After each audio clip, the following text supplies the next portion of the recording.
How's it going? Good, I hope. Uh, I was thinking that why is it that handicap equipment costs so much money?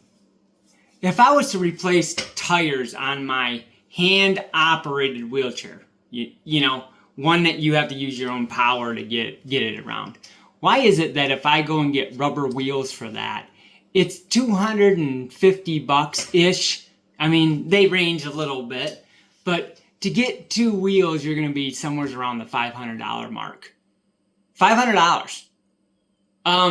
Which, I do get to a certain extent, but why is it so expensive for wheelchair accessories to wheelchairs themselves?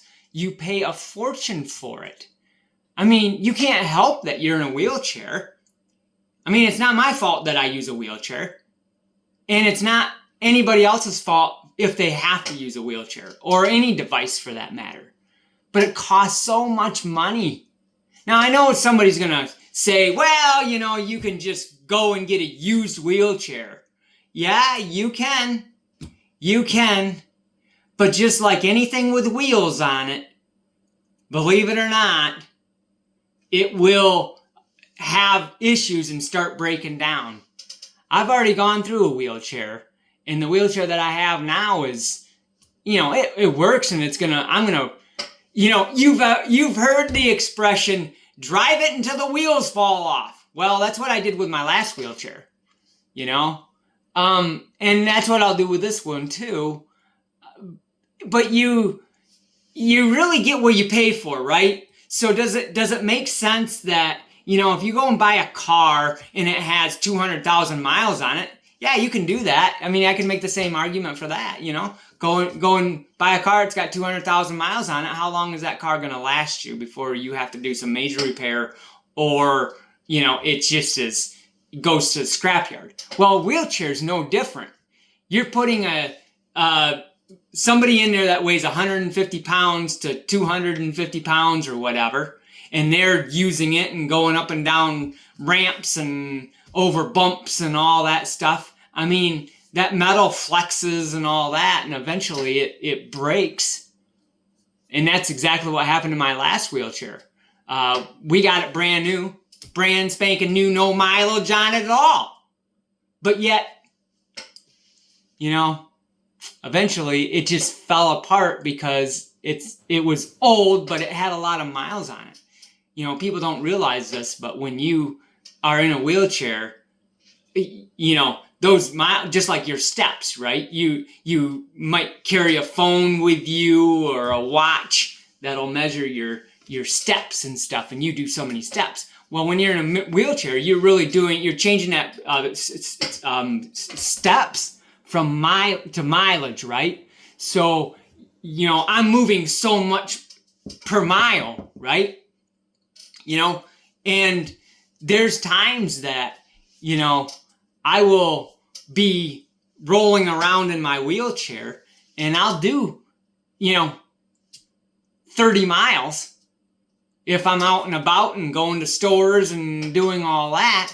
I mean, imagine how many steps you're doing if you're doing that on a day-to-day basis. Maybe because you measure that kind of stuff. But if you don't, think about that for a minute. I'm no different than you. It's just I'm in a wheelchair instead. So, a wheelchair will only last for so long. And if you get a used one, it's already got a lot of miles on it.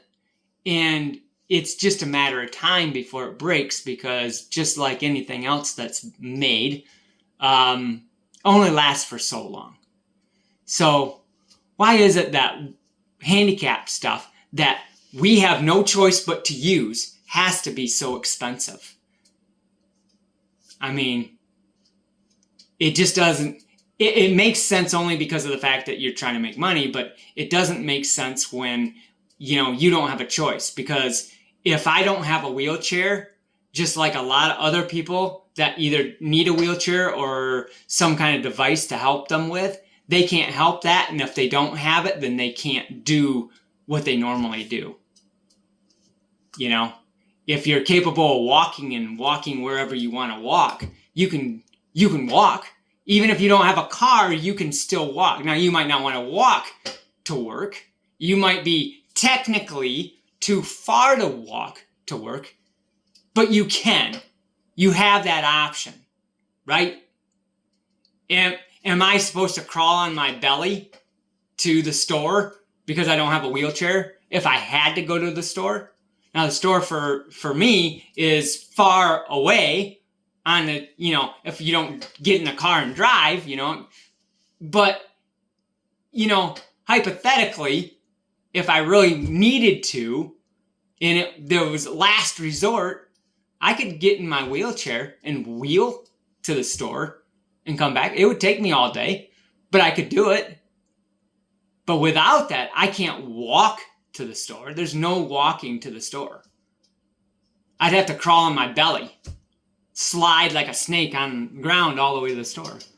So why is it that handicap places can charge you literally an arm and a leg just so that you can live a quote unquote normal life, right?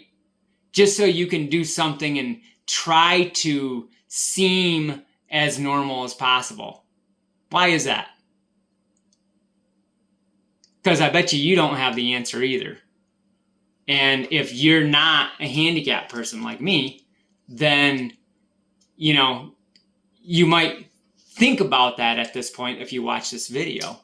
But, it's not something that crosses your mind all the time because you don't deal with it. Just like I didn't think about it until I was handicapped. So, I don't know. It's just a frustration of mine that handicap stuff is way too expensive. It's like a medication. Same principle, Why should medication be so expensive if it's something that you need to live? Something you need to live or to function normally or as normal as you possibly can should not be out of your reach. You should be able to get it without mortgaging your home or taking out a loan to get it. If you got to do that, it's too expensive. And there's stuff that's just going to cost money, and I get that, but there's got to be a workaround somewheres. So hopefully somebody finds it. Until next time.